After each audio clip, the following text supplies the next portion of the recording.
Yeah.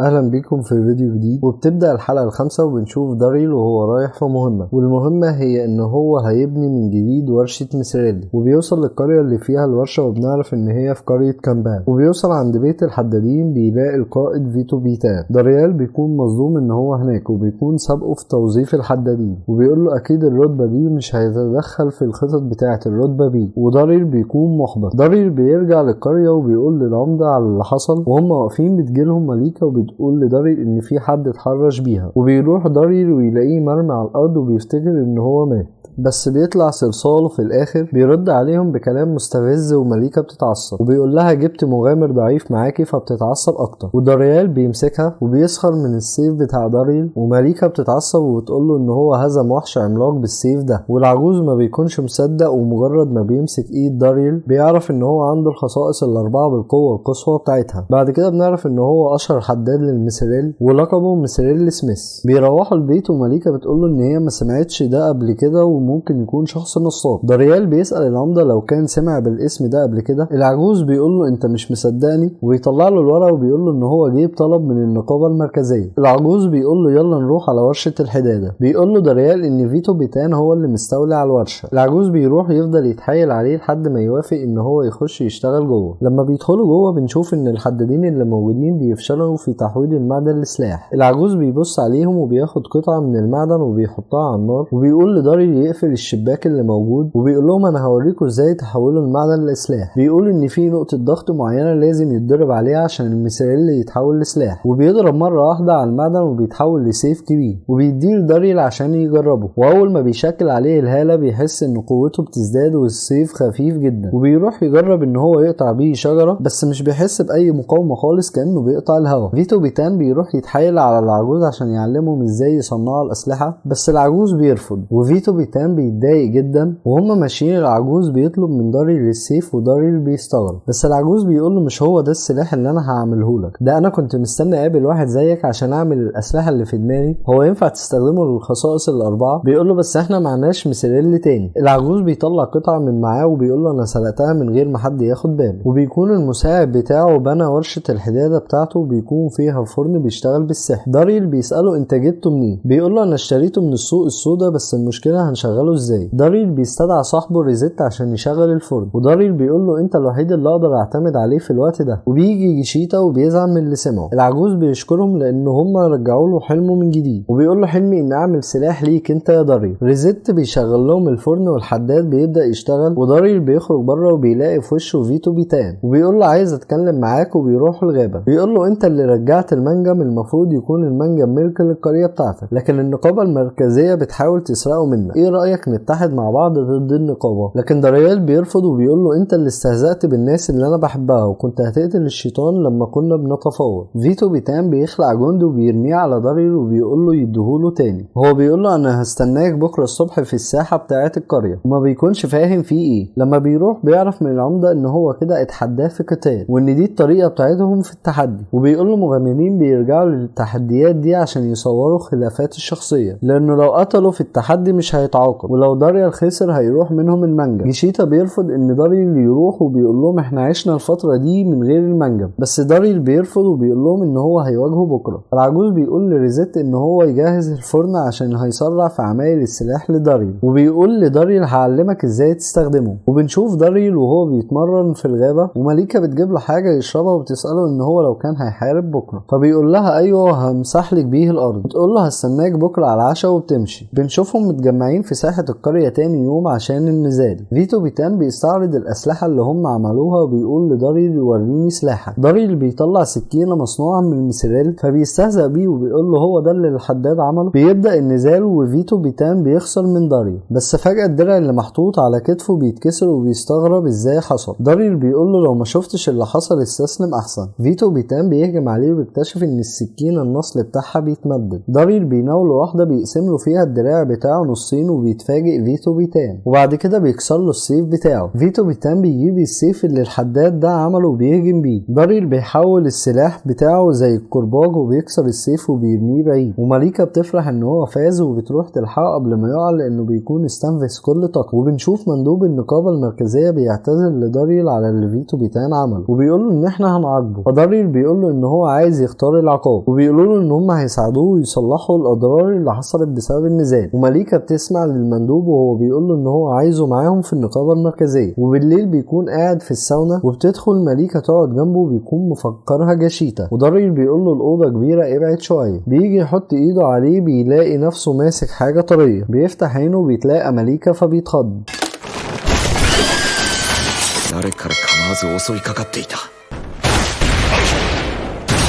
وبيبتدي يفتكر كل المشاكل لما بتكون متعصبة، وبيفكر ان هو لازم ينزل يعتذر منها قبل ما تموته. وهي بتكون مكسوفة ووشها محمر، وبتسأله ان هو هيروح النقابة المركزية ولا لا. قالت له ان هو قوي وساعدهم كتير وخلى القرية ترجع مزدهرة تاني ورجع لهم المنجم. قالت له شكرا على كل حاجة حلوة عملتها لي ومش هتكون زعلانة لو هو سابهم ومشي. لكن داريل بيبدأ يفتكر ذكرياته معاها، وبيقول لها ان هو مش هيمشي وهيفضل موجود في قرية. وبيقول لها انا لما اتطردت من الشغل القديم انت طلعتيني وجبتيني هنا للقرية، عشان كده انا مش همشي. ماليكا بتمسك ايده وبتفضل تعيط وبتقول له انا كده هفضل موجوده معاك. وبعد كده بننتقل لمملكه الشياطين. باشيبازا بيشوف ابوه عامل كوره نار كبيره، وابوه بيقول له ان هو بيعمل اعاده تاهيل وان القوه ديت المفروض تخليه يخف بسرعه. بعد كده بيروح ياكلوا مع بعض، وبيساله هو عامل ايه مع داريل وبيسمع كلامه ولا لا. ده انا لما قررت اتقاعد كانت حصلت مشاكل كتيره عشان انا كنت اقوى واحد، وداريل هو اللي كان بيخدم الجنرالات الاربعه وكان بارع جدا في شغله. فاكر انا قلت لك ايه لما خليتك تمسك مكاني؟ بيقول له قلت اعظم ضربة حظ في حياتي اني تلاقيت داريل وخليته يشتغل معاك.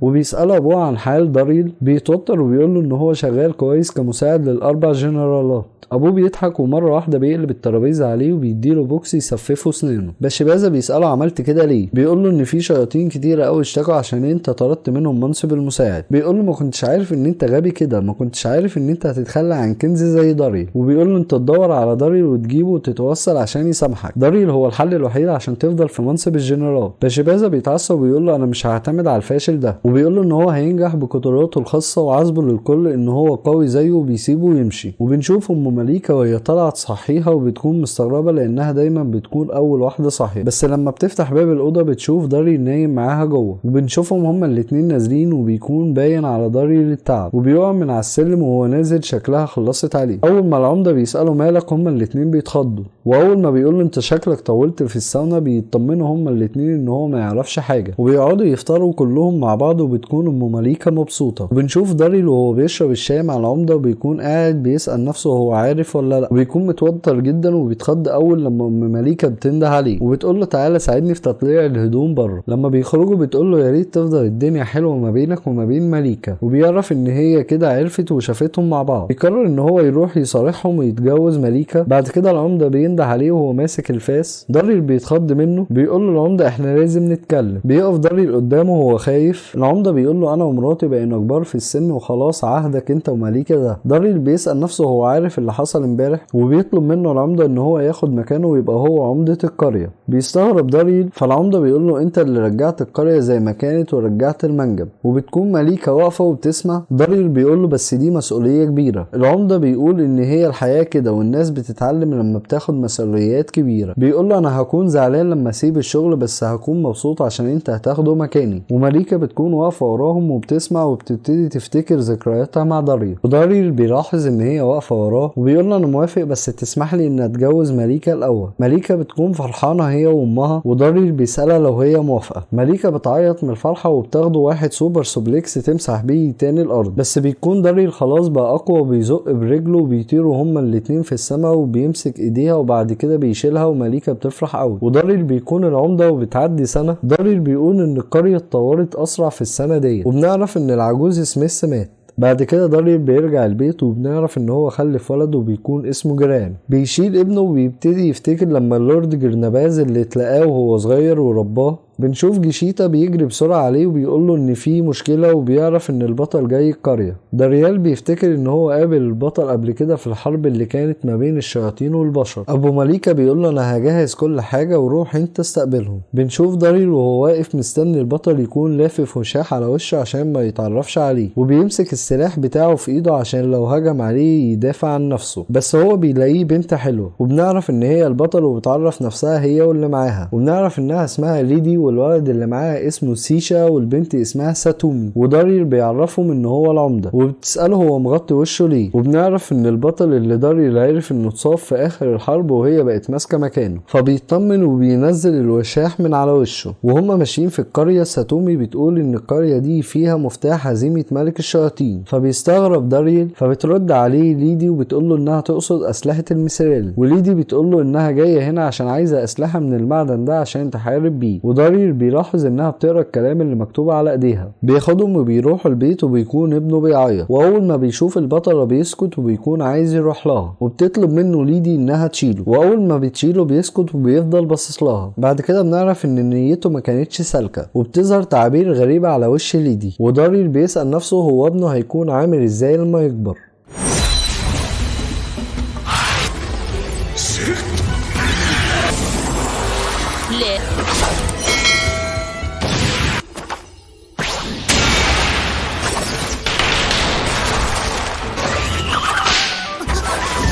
وبتبدأ الحلقة السابعة. تاني يوم الصبح بنشوف داريل وهو راجع وكان بيصطاد، وساتومي بتقوله صباح الخير. بيدخل داريل البيت وبيسألها على ليدي. ساتومي بيتخبط عليها وليدي بتفتح لهم وهي ماسكة السيف وبلبس النوم، وكانت هتخبط بيه داريل، ولما بتاخد بالها ان هي مش في البيت بتقفل الباب وبتلبس بسرعة. بينزلوا يقعدوا تحت وليدي بتقوله ان هم هنا عشان هدفين، الاول الاسلحة وبعد كده يشوفوا حد ينضم للفريق بتاعهم. بياخدهم داريل وبيوريهم ورشة الحدادة وبيكونوا مبهورين جدا. ساتومي بتجرب السيف وبتحس بطاقة قوية. بينده داريل على ساكاي وده اللي كان مساعد للسيد سميث، وبيتلخبط ما بين البطل اللي معاه، وبيمسك ايد البطل وبيقدر يعرف نوع الطاقة بتاعتها، وبيعرف ان عندها مهارة القطع. بتقول البطلة لداريل ان هي دلوقتي عايزة تختار حد يكون معاها في الفريق، وبيكون ابو مليكة جمع كل المقاتلين في القرية عشان يعملوا اختبار للي هينضم للفريق بتاع البطل، وطبعا جاشيتا بيشارك فيها. الاختبار بيكون كل المقاتلين هيهاجموا فريق البطل، وفريق البطل بيكون معاهم اسلحة مزيفة، وطبعا بيهزموهم كلهم، بس ليدي بتاخد بالها من السهم اللي بيتحدف عليها مرة واحدة من جيشيتا، وبتقدر تحدد مكانه وتهجم عليه. والجيشيتا بيقدر يستخدم قدرته ويخلي السهام كلها تروح عليها، بس هي بتصدها بسهولة وبتفعل قدرتها، بس بتتفاجئ بتفاحة اتحدفت عليها وبيكون اللي حدفها داريل. جيشيتا بيكون زعلان انه خسر. ليدي بتقول لداريل انك عندك قوة كبيرة وانا حاسة بيها، وبتهجم عليه، وهو بيطلع السكينة بتاعته وبيصد بيها هجمتها. بيمسكها من رجليها ويشدها بالسلاح، وليدي بتستعد عشان توجه له ضربة قوية، وداريل بيقلد حركتها وبيصد الهجمة بتاعتها. وبتعرف ليدي ان هو قوي جدا، وبتقول له انت العضو الاخير في الفريق بتاعنا، وبتطلب منه ان هو ينضم ليهم، لكن داريل بيرفض. وبنشوفه وهو بياكل ابنه، وليدي بتدخل عليه هي والفريق بتاعها، وبتقول له ينضم للفريق بتاعها، وبيقول لها لا عشان عايز يشوف ابنه وهو بيكبر. ساتومي بتشيل ابن داريل وبتلعب معاه. ليدي بتقول له مفيش حاجة اهم من قتل ملك الشياطين، بس برضه بيرفض. فبتتعصب ليدي وبتخرج. بيبدأ داريل يفتكر اللورد دوري وهم قاعدين في مملكة الشياطين، وبيسألها هي جات المكان ده ليه، فبتقوله عشان اكون قريبة من الشعب، وان هي بتحارب عشان الشعب يفضل مبسوط. داريل بيقول لنفسه ان هو مش هيقدر يحارب الشياطين. تاني يوم ليدي وساتومي بيراقبوا داريل وبيكونوا مستخبيين في صناديق، وبيشوفوه وهو بيساعد الحداد لانه بيكون مكتئب، وبنشوفهم وهم متنكرين في هدوم شغالات وبيراقبوا داريل في النقابة. بعد كده بيشوفوه بيساعد الناس في القرية، وبيقابل مليكة وياخدها ويروحوا. بتقول ساتومي لليدي ان كل شخص وليه اولويات على حسب حياته، وان داريل بيعمل كل ده عشان اسرته والقرية بتاعته. بعد كده ليدي بتكون واقفة عند شلال، وداريل بيروح لها بتسأله المهارة اللي عملها الصبح دي تتعلمها فين، فبيرد عليها ويقول لها ان هو كان بيقلدها. فبتقول له ان المهارة اللي هو استخدمها دي مفيش غير واحد بس اللي بيقدر يستعملها، واللي هو كان البطل السابق. وبتقول له ان المهارة دي اللي انت استخدمتها. بيقول لها انا ما كنتش اعرف. بترفع السيف على رقبته وبتقول له انت مين، وبتهجم عليه لكنه بيتفاداها. وبتقول له ان المهارات اللي عندك دي بتكون عند مقاتل في الجبهة الامامية مش مجرد عمدة، وبتقول له انت لازم تكون في الفريق بتاعي. بيرد عليها داريل وبيقول لها ان الشياطين بيحاربوا عشان البطل جاي يقتلهم، وطول ما البطل بيهاجمهم هيفضلوا يحاربوا. ليدي بتقوله ان الشياطين هم اللي بدأوا وهم اللي حولوا البطل القديم لوحش، وان هم قتلوا مراته وابنه عشان كده بدأ يهاجم فيهم. داريل بيقول لها ان هو حارب جنود الشياطين في المنجم، وان هم ما رضيوش يقتلوا الابرياء، يعني احنا كلنا زي بعض وكل واحد فينا عايز يحمي عيلته واصحابه. ليدي بتقوله انها كانت مفكرة ان كل اللي هي محتاجاه سلاح قوي، بس اللي هي محتاجاه شخص قوي زي داريل، وبتطلب منه ان هو يكون المعلم بتاعها. داريل بيوافق عشان يخليها تحت عينيه ويحاول يوقف الحرب ما بين الشياطين والبشر، وبيرد عليها وبيقول لها موافق، وهي بتتبسط وتسيبه وتمشي. وبنشوف دوري بيتكلم واحد من الجنرالات وبتقوله ان هم مش لاقيين داريل، فبيقول لها باشبازة مختفي عشان بيدور عليه. وصاحب داريل وهو داخل البيت عنده بنشوف واحدة من اللوردات كانت بتراقبه عشان تعرف مكان داريل.